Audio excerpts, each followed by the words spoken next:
ಎಲ್ಲರಿಗೂ ನಮಸ್ಕಾರ. ಪುಸ್ತಕದ ಮನೆಗೆ ಸ್ವಾಗತ.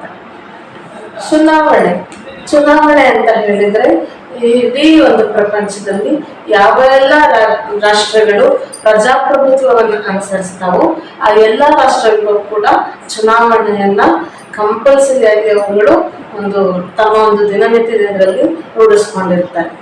ಚುನಾವಣೆ ಅನ್ನುವಂಥದ್ದು ರಾಜಕೀಯ ಅಂಗದ ಒಂದು ಅವಿಭಾಜ್ಯ ಅಂಗ ಅಂತಾನೆ ನಾವು ಪರಿಗಣಿಸಬಹುದು.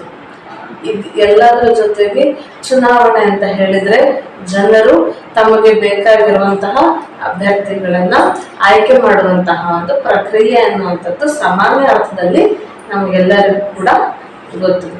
18 ವರ್ಷ ಮೇಲ್ಪಟ್ಟವರು ಅವರು ಯಾವುದೇ ಜಾತಿ, ಯಾವುದೇ ಧರ್ಮ, ಯಾವುದೇ ಲಿಂಗ, ಈ ರೀತಿಯಾಗಿ ಯಾವುದೇ ರೀತಿಯ ಅವರ ಇದರಲ್ಲಿದ್ರೂ ಕೂಡ ಅವರು ಮತದಾನವನ್ನು ಮಾಡೋದಕ್ಕೆ ಅರ್ಹ. ತಮಗೆ ಬೇಕಾಗಿರುವಂತಹ ರಾಜಕೀಯ ನಾಯಕರನ್ನ ಅಂದ್ರೆ ನಮ್ಮನ್ನ ಆಳುವಂತಹ ಪ್ರತಿನಿಧಿಗಳನ್ನ ಆರಿಸ್ಲಿಕ್ಕೆ 18 ವರ್ಷ ಮೇಲ್ಪಟ್ಟವ್ರೆಲ್ಲರೂ ಕೂಡ ಮತದಾನವನ್ನು ಮಾಡುವಂತಹ ಒಂದು ಪ್ರಕ್ರಿಯೆಯನ್ನೇ ಚುನಾವಣೆ ಅಂತ ಹೇಳಿ ಕರೀತಾರೆ. ಈ ಚುನಾವಣೆ ಅನ್ನುವಂಥದ್ದನ್ನ ನಡೆಸುವಂತಹ ಒಂದು ಸಂದರ್ಭದಲ್ಲಿ ಅದು ಸುಮ್ಮನೆ ನಿಂತ ಕಾಲನಲ್ಲೇ ಆಗುವಂತಹ ಒಂದು ಕೆಲಸ ಅಲ್ಲ. ಆ ಚುನಾವಣೆ ಅನ್ನುವಂಥದ್ದು ಬಹಳ ದೊಡ್ಡದಾಗಿರುವಂತಹ ಒಂದು ಪ್ರಕ್ರಿಯೆ. ಈ ಒಂದು ಪ್ರಕ್ರಿಯೆ ಒಳಗಡೆಗೆ ಹಲವಾರು ರೀತಿಯಾದಂತಹ ವಿಧಗಳನ್ನ ಅವರು ಅನುಸರಿಸ್ತಾ ಹೋಗ್ತಾರೆ. ಅಂದ್ರೆ ಮೊದಲನೇದಾಗಿ ಇಲ್ಲಿ ನೀತಿ ಸಂಹಿತೆ ಅನ್ನುವಂತಹ ಒಂದು ವಿಚಾರವನ್ನ ಮೊದಲನೇದಾಗಿ ಇಂಪ್ಲಿಮೆಂಟ್ ಮಾಡ್ತಾರೆ. ಅಂದ್ರೆ ಪ್ರತಿ ಚುನಾವಣೆ ಅಂದ್ರೆ ರಾಜ್ಯ ಮಟ್ಟದಲ್ಲಿ ಆಗಿರ್ಬೋದು ಅಥವಾ ರಾಷ್ಟ್ರೀಯ ಮಟ್ಟದಲ್ಲಿ ಆಗಿರ್ಬೋದು, ಚುನಾವಣೆ ಅನ್ನುವಂಥದ್ದು ಇನ್ನೇನು ನಡೆಯುತ್ತೆ ಅಂತ ಹೇಳಿದ್ರೆ ಚುನಾವಣೆಗೆ ಸುಮಾರು 1-1.5 ತಿಂಗಳ ಮುಂಚೆನೆ ಈ ಒಂದು ನೀತಿ ಸಂಹಿತೆಯನ್ನ ಜಾರಿಗೊಳಿಸ್ತಾರೆ. ಈ ನೀತಿ ಸಂಹಿತೆ ಅಂತಂದ್ರೆ ಏನು, ಅದನ್ನ ಹೇಗೆಲ್ಲ ನಾವು ಕಾರ್ಯರೂಪಕ್ಕೆ ತರಬಹುದು ಅನ್ನೋದ್ರ ಬಗ್ಗೆ ಒಂದಷ್ಟು ಮಾಹಿತಿಯನ್ನ ಇವತ್ತು ನಿಮ್ಮೊಂದಿಗೆ ಹಂಚಿಕೊಳ್ಳುವಂತ ಒಂದು ಪ್ರಯತ್ನವನ್ನ ಮಾಡ್ತಾ ಇದ್ದೇನೆ. ಯಾರೆಲ್ಲ ನಮ್ಮ ಚಾನಲ್ನ ಮೊದಲನೇ ಬಾರಿಗೆ ನೋಡ್ತಾ ಇದ್ದೀರಾ, ದಯವಿಟ್ಟು ನಮ್ಮ ಚಾನಲ್ನ ಸಬ್ಸ್ಕ್ರೈಬ್ ಮಾಡ್ಕೊಳ್ಳಿ. ನೀತಿ ಸಂಹಿತೆ ಅಂತ ಹೇಳಿದ್ರೆ ಅದನ್ನ ಒಂದು ನೀತಿ ನಿಯಮಗಳ ಒಂದು ನಿಯಮಾವಳಿ ಅಂತ ಹೇಳಿ ಕರಿಬಹುದು.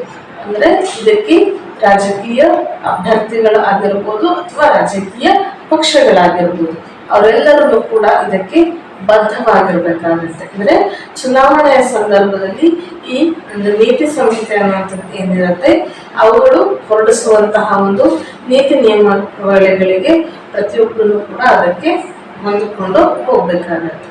ಇದರ ಜೊತೆಗೆ ಅಂದ್ರೆ ಅಲ್ಲಿನ ಒಂದು ಪಕ್ಷಗಳು ಅಥವಾ ಆ ಪಕ್ಷದಲ್ಲಿ ಇರುವಂತಹ ಅಭ್ಯರ್ಥಿಗಳು ಅವರನ್ನ ನಿಯಂತ್ರಿಸೋದಕ್ಕೋಸ್ಕರ ಈ ನೀತಿ ಸಂಹಿತೆಯನ್ನ ಮುಖ್ಯವಾಗಿ ಜಾರಿಗೊಳಿಸ್ತಾರೆ. ಇದೆಲ್ಲದರ ಜೊತೆಗೆ ನೀತಿ ಸಂಹಿತೆ ಒಂದು ಸಲ ಜಾರಿ ಆಯಿತು ಅಂತ ಹೇಳಿದ್ರೆ ಅದರಲ್ಲಿ ಹಲವಾರು ಅಂಶಗಳು ಇರುತ್ತೆ. ಅಂದ್ರೆ ಇದರಲ್ಲಿ ರಾಜಕೀಯ ಇದರಿಂದ ಯಾರೆಲ್ಲ ಚುನಾವಣೆಗೆ ನಿಂತ್ಕೊಂಡಿರ್ತಾರೋ ಅವರು ಯಾವುದೇ ರೀತಿಯಾದಂತಹ ಆಮಿಷಗಳನ್ನ ಒಡ್ಡ ಹಾಗಿಲ್ಲ. ಅಂದ್ರೆ ಜನರಿಗೆ ಮತಕ್ಕೋಸ್ಕರ ಯಾವುದೇ ರೀತಿಯಾದಂತಹ ಆಮಿಷಗಳಂದ್ರೆ ನಾವು ಅದನ್ನ ನಿಮಗೆ ಕೊಡ್ತೇವೆ, ಇದನ್ನ ಕೊಡ್ತೇವೆ ಅಂತ ಹೇಳಿ ಯಾವುದೇ ರೀತಿಯಾಗಿ ಆಮಿಷಗಳನ್ನ ಒಡ್ಡಬಾರದು. ಅದರ ಜೊತೆಯಲ್ಲಿ ಕೋಮು ಗಲಭೆಗಳನ್ನ ಅವರು ಹರಡುವಂತಿಲ್ಲ. ಅಂದ್ರೆ ಒಂದು ಧರ್ಮ ಮತ್ತೊಂದು ಧರ್ಮದ ಮಧ್ಯದಲ್ಲಿ ಯಾವುದೇ ರೀತಿಯಾದಂತಹ ಕೋಮು ಗಲಭೆಗಳು ಅಥವಾ ಕೋಮಿನ ಮಧ್ಯದಲ್ಲಿ ಗಲಾಟೆಗಳನ್ನ ಮಾಡ್ಲಿಕ್ಕೆ ಅವರಿಗೆ ಅವಕಾಶ ಅನ್ನುವಂಥದ್ದು ಇರೋದಿಲ್ಲ. ಇದರ ಜೊತೆಯಲ್ಲಿ ನಮಗೆಲ್ಲ ಗೊತ್ತಿರೋ ಹಾಗೆ ಹೊಸ ಅಧಿಸೂಚನೆಗಳು ಕೂಡ ಯಾವುದನ್ನು ಅವರು ಜಾರಿಗೆ ತರುವಂತಿಲ್ಲ. ಅಂದ್ರೆ ಹೊಸ ಕಾನೂನುಗಳಾಗಿರ್ಬೋದು ಅಥವಾ ಹೊಸ ಅಧಿಸೂಚನೆಗಳಾಗಿರ್ಬೋದು ಯಾವುದನ್ನು ಆ ಒಂದು ನೀತಿ ಸಂಹಿತೆಯ ಸಮಯದಲ್ಲಿ ಅವರು ಜಾರಿಯನ್ನ ಮಾಡುವಂತಿಲ್ಲ. ಆಮೇಲೆ ಇದು ಎಲ್ಲದರ ಜೊತೆಯಲ್ಲಿ ಜನರಿಗೆ ನಾವು ನಿಮ್ಗೆ ಮೂಲ ಸೌಕರ್ಯಗಳನ್ನ ಕೊಡ್ತೇವೆ, ಆ ಸೌಕರ್ಯ ಇದೆ, ಈ ಸೌಕರ್ಯ ಇದೆ ಅಂತ ಹೇಳಿ ಆ ಸಮಯದಲ್ಲಿ ಯಾವುದೇ ರೀತಿಯಾದಂತಹ ಹೊಸ ಸೌಕರ್ಯಗಳನ್ನ ಇವರು ಪ್ರಾರಂಭ ಮಾಡೋದಕ್ಕೆ ಅವರಿಗೆ ಅವಕಾಶ ಅನ್ನುವಂಥದ್ದು ಇರೋದಿಲ್ಲ.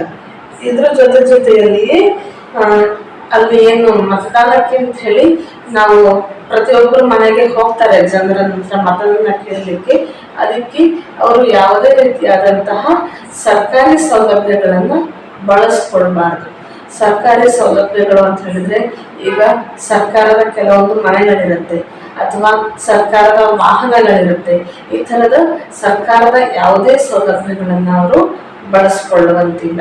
ತಮ್ಮ ಸ್ವಂತವಾದಂತಹ ಒಂದು ಇದರಲ್ಲಿ ಅವರು ಚುನಾವಣೆಯ ಪ್ರಚಾರವನ್ನ ಮಾಡಬೇಕಾಗತ್ತೆ.